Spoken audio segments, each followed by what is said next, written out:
আসসালামু আলাইকুম। আমি doctor Sabina Parvin, associate professor gynae and obs.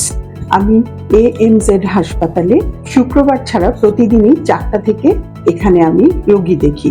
আমি বিশেষজ্ঞ ধাত্রীবিদ্যা এবং স্ত্রী রোগের বিষয়ে এবং একই সাথে আমি বিশেষজ্ঞ বন্ধ্যাত্ব চিকিৎসায়। AMZ হাসপাতালে বিশেষ করে বাচ্চার জন্মের জন্য যে আমাদের যে ফ্যাসিলিটিগুলি দরকার, একটা নর্মাল ডেলিভারির যে ফ্যাসিলিটি, প্রথম যে এখানে একটা ultrasound machine, even portable ultrasound মেশিনও রয়েছে, CTG মেশিন রয়েছে। ডেলিভারির ব্যথা ওঠার পরেও আমরা এটা মনিটর করতে পারি। বাচ্চা মনিটরিং এর জন্য এই মেশিন থাকাতে এখানে আমি আমার বাচ্চাদের নর্মাল ডেলিভারি করতে আমি বেশি স্বাচ্ছন্দ্য বোধ করি।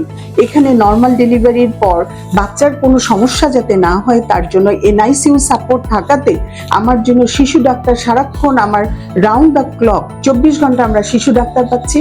এবং নর্মাল ডেলিভারি করতে যে কোনো এক বিশেষ মুহূর্তে যদি দেখা যায় যে এটা নর্মাল হচ্ছে না বা বাচ্চা খারাপ হয়ে যাচ্ছে, আমরা কয়েক মিনিটের মধ্যেই আমরা সিজার করে ফেলতে পারি। এই জন্য যে 24 ঘন্টা এখানে অপারেশনের সমস্ত ধরনের সুবিধা রয়েছে।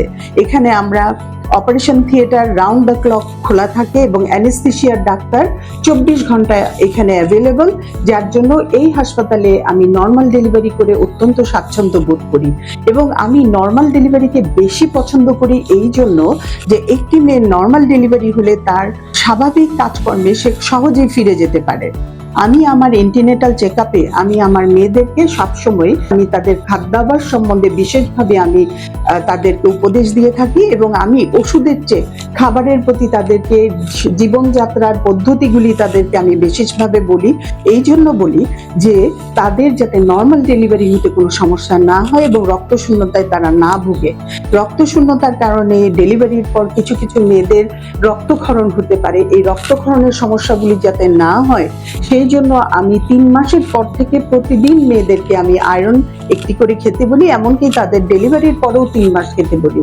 এবং ক্যালসিয়াম ট্যাবলেট আমি বিশেষ করে এই জন্য দিই যে পরবর্তীতে তার যে ক্যালসিয়ামের ডেফিসিয়েন্সি পুরো হয়ে যাওয়ার পরেও পরবর্তী যাতে বাচ্চাকে বুকের দুধ খাওয়াতে কোনো সমস্যা না হয় সেজন্য আমরা ক্যালসিয়াম দিই। তাছাড়া আমরা ইদানিং সমস্ত বিশ্ব ক্যালসিয়াম এবং এই ম্যাগনেসিয়াম এইসব মাইক্রোমিনারেল ট্রিটমেন্ট দেওয়ার জন্য বেশি বলা হচ্ছে যে এগুলো যদি মায়েরা ঠিক মতো খায় তবে তাদের কখনোই প্রি এক্লাম্পসিয়া বা এক্লাম্পসিয়া এই সমস্যাগুলি কখনো হবে না, যেগুলি হচ্ছে মায়ের মৃত্যুর হার বাড়িয়ে দেয়।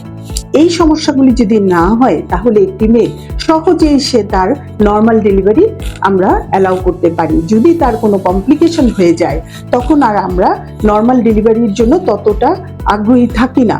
এই সমস্যাগুলি যদি সৃষ্টি না হয় সেই জন্য আমি আমার মেয়েদেরকে প্রথম 3 মাস তাদেরকে বলি যে তারা কোনো বাইরে যাবে না, ওভারক্রাউডিং প্লেস, বেশি লোকজন আছে যাবে না, কারণ ওই মুহূর্তে 3 মাসের মধ্যে একটি বাচ্চা পূর্ণাঙ্গ একটি মানুষ তৈরি হয়ে যায়। 3 মাসের পর সেই বাচ্চাটি শুধু কলেবরে বৃদ্ধি হয়। এই প্রথম 3 মাসে তার শরীরের প্রত্যেকটি অঙ্গ তৈরি হয়। এই প্রথম 3 মাসে তার শরীরে যদি কোনো ভাইরাস যায় তবে সেই ভাইরাস তার বাচ্চাকে মেরে ফেলতে পারে অথবা বাচ্চাকে বিকলাঙ্গ করে দিতে পারে। এবং এই প্রথম 3 মাস আমি আমার মাদেরকে ফলিক অ্যাসিড খেতে বলি। তারা যদি ফলিক অ্যাসিড ঠিক মতো না খায় এবং সে যদি প্রেগনেন্সিতে ঢোকার সময় ফলিক অ্যাসিড ডেফিসিয়েন্সি নিয়ে ঢুকে তবে তার বাচ্চা জন্মগত অনেকগুলি ত্রুটি নিয়ে জন্মগ্রহণ করবে। এমনকি আমরা যদি আলট্রা করে দেখি যে সেই বাচ্চার এই ত্রুটি আছে তখন যত মূল্যবান বাচ্চাই হোক আমরা সেই বাচ্চাকে কিন্তু টার্মিনেট করে দেই। সেই জন্য মাকে প্রথম 3 মাস আমি বিশেষভাবে বলি কোনোভাবেই যেন বেশি লোকজনের মধ্যে না যায় এবং সিঁড়ি না ভাঙে, ভারী কাজ না করে এবং নিজে বিশ্রামে থাকে। এবং বিশেষ করে আমরা এক্সট্রা ফলিক অ্যাসিডই শুধু তাকে খেতে বলি এবং তাকে বিশ্রামে থাকতে বলি। এবং পরবর্তী 3 মাসের সময় আমি তাকে ক্যালসিয়াম আয়রন দেওয়ার সাথে সাথে মাকে আমরা কিছু অ্যাডভাইস দিই। সেগুলো হচ্ছে তার খাদ্যাভ্যাস। যেমন হচ্ছে তাকে আমরা প্রতিদিন দিনে 6 থেকে 8 বার খেতে বলি। 6 বারের মধ্যে হচ্ছে প্রথম মেইন 3টা ফুড সে খাবে, একটা সকালের নাস্তা, দুপুরের খাবার, রাতের খাবার। এবং সকাল 10টা থেকে 11টার মধ্যে হালকা একটু খাবার খাবে এবং বিকালে সে হালকা খাবার খাবে। রাতে ঘুমানোর আগে 1 কাপ দুধ বা একটা বিস্কুট খাবে। এবং তাদের খাদ্যাভ্যাসের মধ্যে আমি বিশেষ করে প্রতিদিন প্রতিদিন দুপুরে তাদেরকে আমি শাক খেতে বলি, ডাল খেতে বলি এবং একটা ফল তাদেরকে সকালের নাস্তায় প্রতিদিন খেতে বলি। এতে করে তাদের কোষ্ঠকাঠিন্য রোগটাও হবে না এবং তাদের যে জিনিসটা হচ্ছে, আমাদের দেশে প্রচুর পরিমাণে পালং শাক, কচু শাক পাওয়া যায়, যার মধ্যে প্রচুর আয়রন আছে এবং এই আয়রনে তাদের রক্তশূন্যতা হয় না। এবং শেষের 3 মাসে আমরা মাকে কোনো রকম ভারী কাজ করতে নিষেধ করি, কোনো ভ্রমণ করা একেবারেই নিষেধ করে দিই এবং তাকে বিশেষ করে তার যে শোয়ার অভ্যাস, তাকে দুপুরে 2 ঘন্টা শুয়ে থাকতে বলি, রাতে 8 থেকে 10 ঘন্টা ঘুমাতে বলি এবং তাকে বলি সে যেন বাম কাতে শোয়া অভ্যাস করে। এতে করে বাচ্চার শরীরে রক্ত সঞ্চালন বেশি হবে এবং পানির পরিমাণ বেশি থাকবে, যা ছাড়া নর্মাল ডেলিভারি হতে গেলে একটা সমস্যা হতে পারে। আর যে আমরা পরীক্ষা নিরীক্ষাগুলি করি সেগুলির মধ্যে হচ্ছে আমি বিশেষভাবে রক্তের গ্রুপ, সিবিসি মানে কমপ্লিট ব্লাড কাউন্ট এবং RBS, haemoglobin A1C, thyroid function test, hepatitis B, এই জিনিসগুলি আমরা চেক করি এবং আমরা একদম আর্লি প্রেগন্যান্সিতে মানে 3 মাসের মধ্যে আমি একটা আলট্রা করাই এবং আমি আবার 7 মাসে একটা আলট্রা করাই এবং 9 মাসের সময় আরেকটা আলট্রা করাই। 5 মাসের সময় আরেকটা যেটা করাই সেটা হচ্ছে অ্যানোমালি স্ক্যানিং, যে বাচ্চার কোনো জন্মগত ত্রুটি আছে কি না। আর রক্তের পরীক্ষার মধ্যে যদি কারো পারিবারিকভাবে এমন থাকে যে তার পরিবারে অনেকেরই ডায়াবেটিস আছে, সেই ক্ষেত্রে আমরা 7 মাসের পর আবার মাকে আরেকবার ব্লাড সুগার করে দেখাই এবং শেষের দিকে আমি অবশ্যই মাকে একবার হিমোগ্লোবিন করাই নিই, কারণ হলো তার রক্তশূন্যতা আছে কিনা। কারণ নর্মাল ডেলিভারি হোক বা সিজারিয়ান সেকশন হোক, আলটিমেটলি প্রেগনেন্সির আউটকাম হচ্ছে একটা ব্লিডিং এপিসোড। একটা ডেলিভারি মানেই হচ্ছে যেভাবেই হোক একটা রক্তক্ষরণ হবে এবং সেই রক্তক্ষরণ হওয়ার পরেও মায়ের শরীরে যেন আয়রন প্রচুর পরিমাণে থাকে, যাতে করে সে তার বাচ্চাকে নার্সিং করতে পারে এবং তার নর্মাল জীবনটাকে সে কাটাতে পারে।